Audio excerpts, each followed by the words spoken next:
Le nouveau Pirate Dune Scrapper de chez T2M est un tout-terrain électrique ready to run.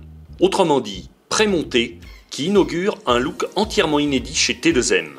La voiture est portée par une carrosserie pré-peinte et pré-décorée en polycarbonate qui fait dans le style Desert Truck. Celle-ci intègre un petit arceau protecteur ainsi qu'une rampe de phare factice qui pourront devenir opérationnelles moyennant de recourir à l'option phare à LED commercialisée par T2M. Cette coque est arrimée à la structure principale de l'auto par 4 fixations clipsées. Le Pirate Dune Scrapper T2M arbore une plateforme dotée de dimensions généreuses pour un engin qui se revendique de l'échelle 1/10. Et pour cause, puisque ses liaisons au sol reprennent une conception XL. Traduisez par là que la largeur de ces trains roulants s'établit à quelques 27 cm.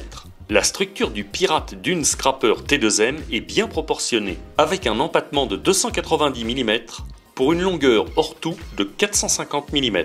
La cerise sur le gâteau étant apportée par la transmission 4 roues motrices qui sied aux 4 roues de l'auto.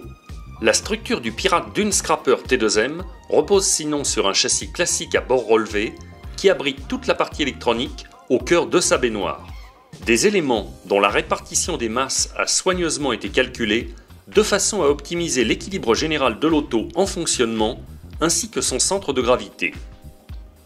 Le poumon de la mécanique reçoit un moteur Brochead à charbon, mais pas n'importe quel moteur. Placé en position longitudinale via le châssis, le moteur du Pirate Dune Scrapper n'est pas un classique 540, mais un 550 équipé d'un bobinage de 15 tours. La cage comporte un dispositif d'anti-parasitage. On remarque aussi sa ventilation apparente pour bien refroidir en utilisation intensive. Le moteur bénéficie d'un équipement premium comme son support de fixation qui est en aluminium. En sortie, on repère la présence d'un authentique pignon en acier démontable, donc interchangeable, pour pouvoir modifier le rapport initial si besoin est. Le pignon vient attaquer une couronne centrale en nylon injecté qui demeure à demi protégée en périphérie par un carter plastique. L'alimentation d'origine du Pirate Dune Scrapper T2M a été confiée à un accu 7V2 NiMH 6 éléments de 1800 mAh.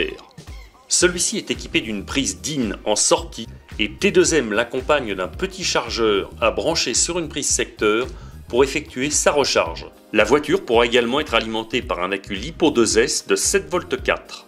La partie électronique se complète d'un variateur étanche de 40 A dont la programmation est entièrement automatique. Celui-ci délivre la fonction marche avant et marche arrière. Ce variateur comporte aussi 2 cavaliers mobiles dont l'un sera à déplacer dans ses guides dans le cas où vous souhaiteriez faire fonctionner l'auto avec un accu optionnel LiPo2S de 7V4. Le bord gauche du châssis dévoile encore pas mal de bonnes nouvelles au niveau de l'équipement. Avec tout d'abord le cerveau de direction qui propose 6 kg de couple et des pignons plastiques renforcés. À ses côtés siège le boîtier dédié au récepteur. Un boîtier clipsé en 2 parties qui protégera efficacement le récepteur en question.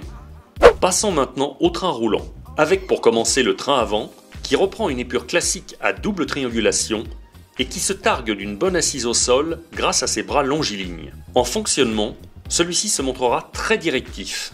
Comme on peut voir, la triangulation est montée sur rotule à ses extrémités. Les biellettes de direction sont équipées en série de pas inversés pour faciliter les réglages et l'on note la présence de petites rondelles fraisées qui empêcheront tout déchappage intempestif des barres sur un choc. L'équipement du train avant a été peaufiné en recourant à des cardans de transmission Constant Drive Velocity en acier. De plus, ces derniers sont montés sur des roulements à billes bien dimensionnés. Les triangles inférieurs revêtent une forme classique et sont bien croisillonnés. Ils incluent 3 ancrages apparents à proximité des tiges de suspension.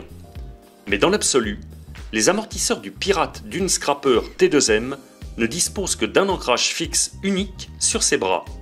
Les amortisseurs de l'auto sont identiques sur chaque essieu. Ils comportent des corps filetés en nylon injecté et des ressorts médium. La tension des ressorts et le réglage d'hydraulique sont d'actualité sur ces modèles. Le réglage de suspension s'accommodera quand même de 2 positions par l'entremise des supports qui jonchent les carters de cellules. L'inventaire du train avant se terminant par son gros pare-choc dont la protection est réellement efficace en cas de collision. De son côté, le train arrière paraît encore mieux campé sur ses larges pneumatiques. Ses bras de suspension inférieurs apparaissent encore rallongés. La transmission arrière reprend des cardans CVD en acier similaires à ceux découverts à l'avant, ainsi que les mêmes roulements pour les supporter. Le support amortisseur arrière est la réplique de celui qui siège à l'avant. Encore un mot du châssis de l'auto.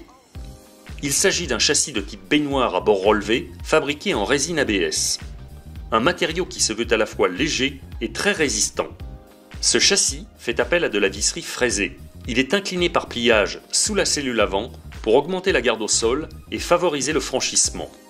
Il dispose aussi d'ergots pour assurer un parfait positionnement des cellules et une parfaite symétrie des trains roulants. On termine par les pneus qui équipent le Pirate Dune Scrapper. Il s'agit de modèles de 108 mm de diamètre. Leur empreinte très large optimise le travail de la suspension dans les bosses. On les retrouve montés sur des jantes à fort déport, verrouillées par des écrous Nil Stop de diamètre 7.